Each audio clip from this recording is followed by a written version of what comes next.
Hello बच्चों, नमस्कार। आपका हमारे यूट्यूब चैनल में स्वागत है।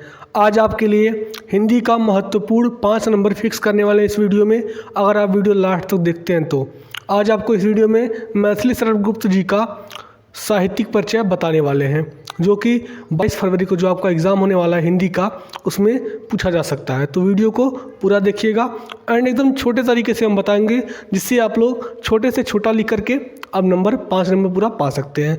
वहाँ शब्द सीमा होता है 80 नंबर का। कुछ बच्चे गलती करते हैं, ज़्यादा लिख देते हैं, उनका टाइम भी जाता है और नंबर भी पूरा नहीं पाते हैं। पूरा नंबर पाने के लिए आपको हेडिंग बाय हेडिंग लिखना होगा, जो कि इस वीडियो में हम आपको बताए हैं। चलिए देरी ना करते हुए वीडियो स्टार्ट करते हैं एंड आपको बताते हैं। सबसे पहले आप क्या करेंगे, यहाँ पे डालेंगे हेडिंग जीवन परिचय। अब आप लोगों के मन में यह ख्याल जरूर आता होगा कि साहित्यिक परिचय जब लिखना है तो जीवन परिचय क्यों लिखें, क्योंकि जीवन परिचय में उनके जीवन के बारे में हम लोग को आपको बताना पड़ता है, जिससे कि एग्जामिनर समझ पाए उनका जीवन में क्या होता है, उनका जन्म कब हुआ था, उनका मृत्यु कब हुआ था, उनके माता पिता कैसे थे, कहाँ के थे, उनका शिक्षा कहाँ हुआ था, ये सब बताना पड़ता है जीवन परिचय में। और साहित्यिक परिचय उनके साहित्य में योगदान क्या था, उनकी रुचि किसमें थी, ये सब बताना पड़ता है। जब आप हेडिंग बाय हेडिंग लिखेंगे तो एग्जामिनर आपको हर एक हेडिंग का यहाँ पे नंबर देगा। एंड लास्ट में कृतियाँ भी लिखना बहुत ही ज़रूरी होता है। तो सबसे पहले हेडिंग डालेंगे आप जीवन परिचय। जीवन परिचय में लिखेंगे मैथिली शरण गुप्त जी का जन्म झांसी के चिरगांव में हुआ था। कहाँ पे हुआ था? झांसी के चिरगांव नामक ग्राम में हुआ था। कब हुआ था? सन, देखिए यहाँ पे सन दे दिया गया है, सन 1886 ईस्वी में हुआ था। मोस्ट इम्पॉर्टेंट होता है उनका जन्म डेट और मृत्यु डेट, दोनों याद करना। तो उसके बाद इनके पिता सेठ रामशरण गुप्त। आप चाहें तो माता पिता का नाम भी लिख सकते हैं, हमने यहाँ पिता का नाम लिख दिया है। एंड ये बहुत ही शॉर्ट तरीके से हमने बताया है, जो कि आप लोग को आसानी से याद हो सकता है। इनके पिता सेठ रामशरण गुप्त हिंदी साहित्य के अच्छे कवि थे।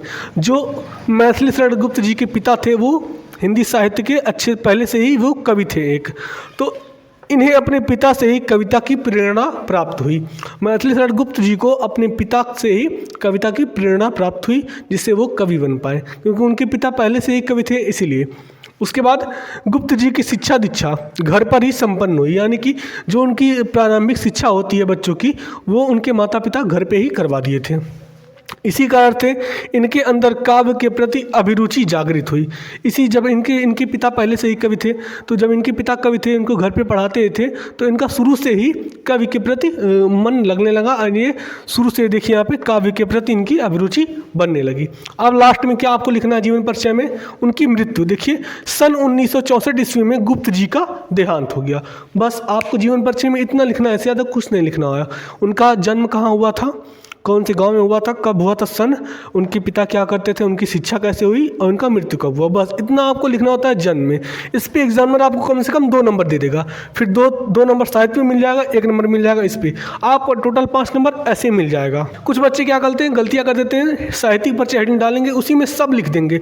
तो एग्जामिनर इसीलिए हर एक बच्चा 5 नंबर नहीं पाता। जो बताए हुए तरीके से लिखता है, जैसे हम लोग बताए हैं उस तरीके से जो लिखता है वही 5 नंबर पाता है। तो अगर आप मेरे बताए हुए तरीके से लिखेंगे तो एग्जाम में आपका 5 नंबर एकदम फिक्स हो जाएगा। अब देखिए, अब ये हो गया जीवन परिचय। हेडिंग क्या डालेंगे? साहित्यिक परिचय। साहित्य परिचय में लिखना होगा आपको गुप्त जी बचपन से ही काव्यात्मक प्रवृत्ति विद्यमान थी। जो गुप्त जी में बचपन से ही काव्यात्मक प्रवृत्ति थी, क्योंकि उनके पिता कवि थे, तो इनको घर पर जब शिक्षा दिए तो इनमें इनको भी काव्य के प्रति रुचि होने लगी। अब देखिए, गुप्त जी राष्ट्र प्रेमी कवि थे। वो राष्ट्र के प्रति ज़्यादा कविता वगैरह लिखते थे। इनकी रचनाओं में राष्ट्र प्रेम कूट कूट कर भरा रहता था। जो इनकी रचनाएं होती थी वो राष्ट्र से संबंधित रचनाएं होती थीं।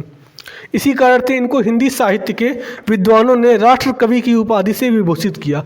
जो हिंदी के विद्वान थे, इनकी लगन देख करके राष्ट्र के प्रति इनको राष्ट्र कवि के रूप में घोषणा कर दिया गया। अब देखिए, इनकी पहली पुस्तक, जो इनकी पहली पुस्तक थी, सबसे पहली पुस्तक, वो थी रंग में भंग। लेकिन इनकी पुस्तक भारत भारती ने इन्हें राष्ट्रकवि के रूप में प्रसिद्ध किया। जो इनकी पहली पुस्तक थी वो पुस्तक थी रंग में भंग। लेकिन इस पुस्तक की वजह से इन्होंने ये फेमस नहीं हुए। फेमस किस पुस्तक की वजह से हुए थे? भारत भारती की वजह से। भारत भारती की वजह से इन्हें राष्ट्रकवि की उपाधि मिल गई थी। इन्हें द्विवेदी युग का सबसे अधिक लोकप्रिय कवि माना जाता है। इन्हें द्विवेदी युग का सबसे लोकप्रिय कवि माना जाता है। ये हो गया आपका साहित्यिक परिचय। अब एग्जामिनर क्या करेगा, 2 नंबर आपको जीवन परिचय में दे देगा, 2 नंबर आपको साहित्यिक परिचय में दे देगा। और बच्चा 1 नंबर आपको कैसे मिलेगा? 1 नंबर आपको यहाँ पे कृतियाँ लिखने से मिलेगा। तो कृतियाँ भी बहुत ही महत्वपूर्ण होती हैं। अगर आप चाहते हैं इन सभी का PDF लेना तो हमारे टेलीग्राम चैनल पे PDF पूरा पड़ गया है, आप वहाँ से जाके डाउनलोड कर सकते हैं। टेलीग्राम चैनल का लिंक इसी वीडियो के डिस्क्रिप्शन बॉक्स में मिल जाएगा। अब लास्ट हेडिंग क्या डालेंगे, कृतियाँ। कृतियाँ में देखिए गुप्त जी की रचनाएं 2 प्रकार की हैं। तो जैसे हम लिखे, अगर चाहे तो आप ऐसा ही सेम एग्ज़ाम में लिख सकते हैं, तब भी आपको नंबर पूरा मिल जाएगा। अब देखिए इनकी कृतियाँ में देखिए, इनकी पहली थी मौलिक रचनाएं और अनुदित रचनाएं। इनकी 2 प्रकार की रचनाएं थी और दोनों में आपको हम बताते हैं। सबसे पहले देखते हैं मौलिक रचनाएं। मौलिक रचनाएं क्या थी? भारत भारतीय, जयद्रथ वध, पंचवटी, साकेत, यशोधरा, नहुस इत्यादि। इतनी ये सब इनकी क्या थी? मौलिक रचनाएं थी। अब बचता है अनुदित रचनाएं। अनुदित रचनाएं क्या थी? मेघनाथ वध, ब्रजभाषा, वीरांगना, प्लासी का युद्ध आदि। इनकी ये सब क्या थी? अनुदित रचनाएं। तो अगर बच्चों आप लोग ऐसा लिखते हैं तो आप लोगों को फुल मार्क एकदम मिलेगा। एग्जामिनर आपको 5 में से 5 नंबर एकदम दे के जाएगा। अगर आपको वीडियो अच्छा लगा हो तो वीडियो को लाइक कर दीजिएगा, चैनल को भी सब्सक्राइब कर दीजिएगा, इस वीडियो को अपने दोस्तों तक शेयर कीजिए एंड प्यारा सा कमेंट कर दीजिएगा। तो बच्चों मिलते हैं अगले वीडियो में, तब तक के लिए धन्यवाद। आप इसको स्क्रीनशॉट लेके रख लीजिए।